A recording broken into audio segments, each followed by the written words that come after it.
Hello, hello. I'm really excited to be here with you today, especially since I had said that July would be a two episode month, a two podcast month. As it turns out, it is a lot easier to do a podcast than to write a blog for me at this moment in time. And so I am going to keep it easy because I didn't want to just take a week off and not share anything. So I do have something cool to share, cool for the summer, and also something that's not entirely new because again, let's keep it easy this summer, right? Let's keep it joyful.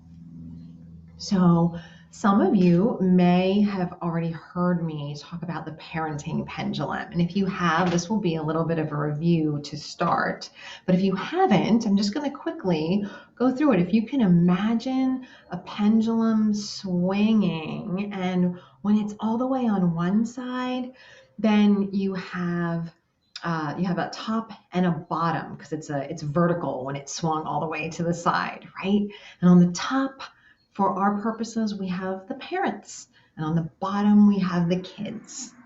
And so that looks like dictating to the kids. And then many of us, myself absolutely included, would kind of go from here to swinging all the way to the other side, which that's where the kids are on top and the parents are on the bottom, and kind of throwing up my hands and going, well, whatever you want, whatever your personal flavor of that is.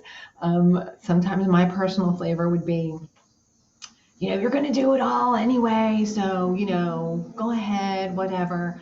But there's also parents that come from more of a pleasing place, right? And it's just like they're just sort of, none of us in this place are in a real leadership role, right? We're sort of letting the kids run the show.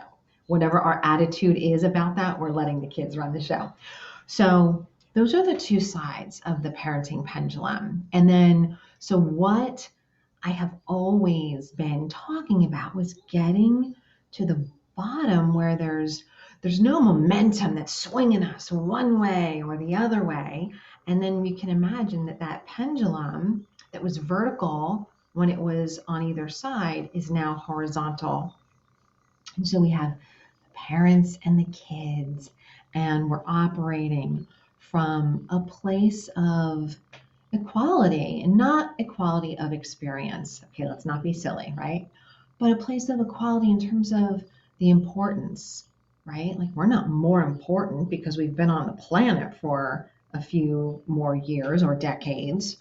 No, but we're coming at it in a different way. And so that's the parenting pendulum. And what I want to do today is I want to overlay, because I've been doing a lot of talking about yin and yang.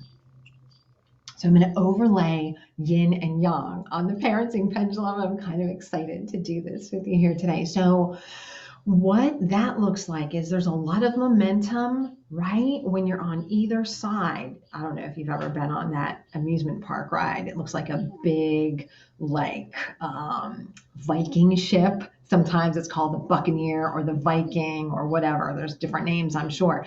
And it goes all the way up and then it comes all the way back.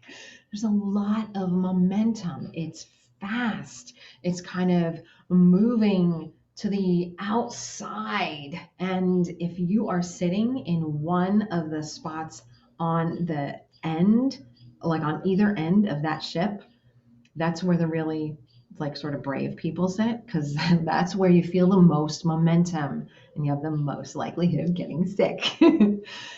So all of that speed and movement, that is relatively yang, because yang is more rapid and yin is slower.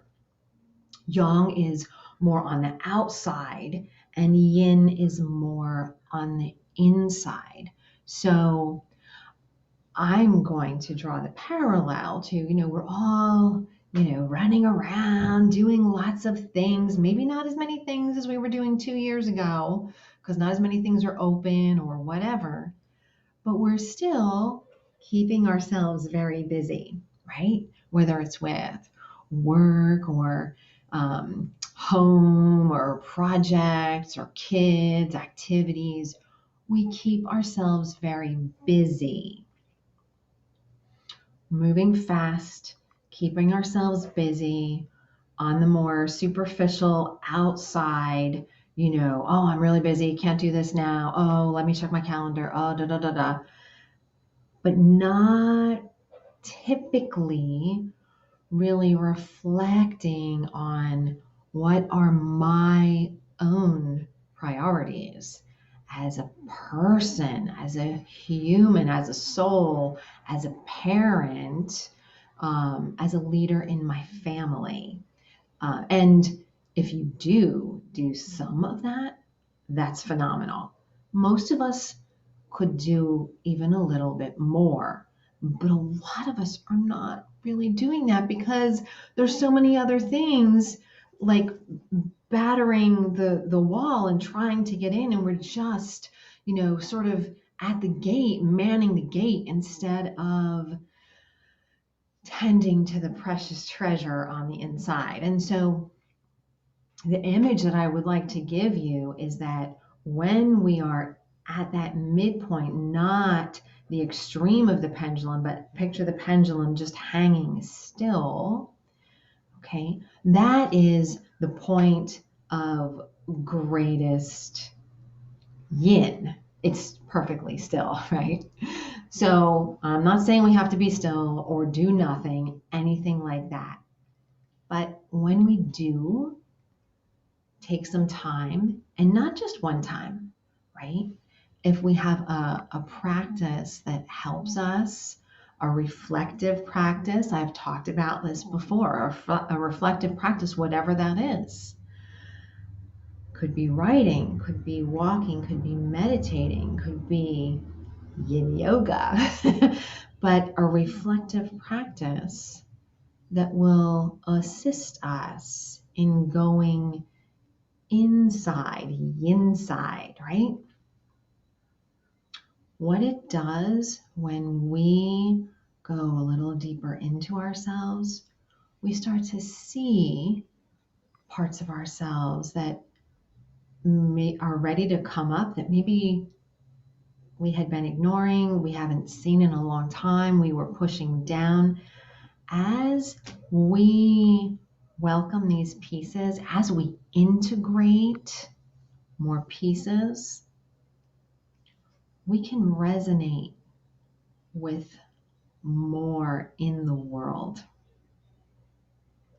And that is a much more harmonious way of operating and being that does not involve judgment and, oh no, that is wrong, we're doing this, like that is up, we're going down, like all those judge expectations and judgments and duality that has us really doing the tug of war with our kids, or the trying to dominate with our kids, or the nagging, or the walking on eggshells.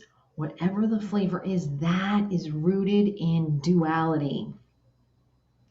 And when we incorporate a little bit more yin energy and we harmonize ourselves with that seemingly ever present yang, right? If we can take that yang and harmonize it with some yin, we don't want to get rid of the yang, okay, but we harmonize that with some yin, and we be and we reflect and we get more clarity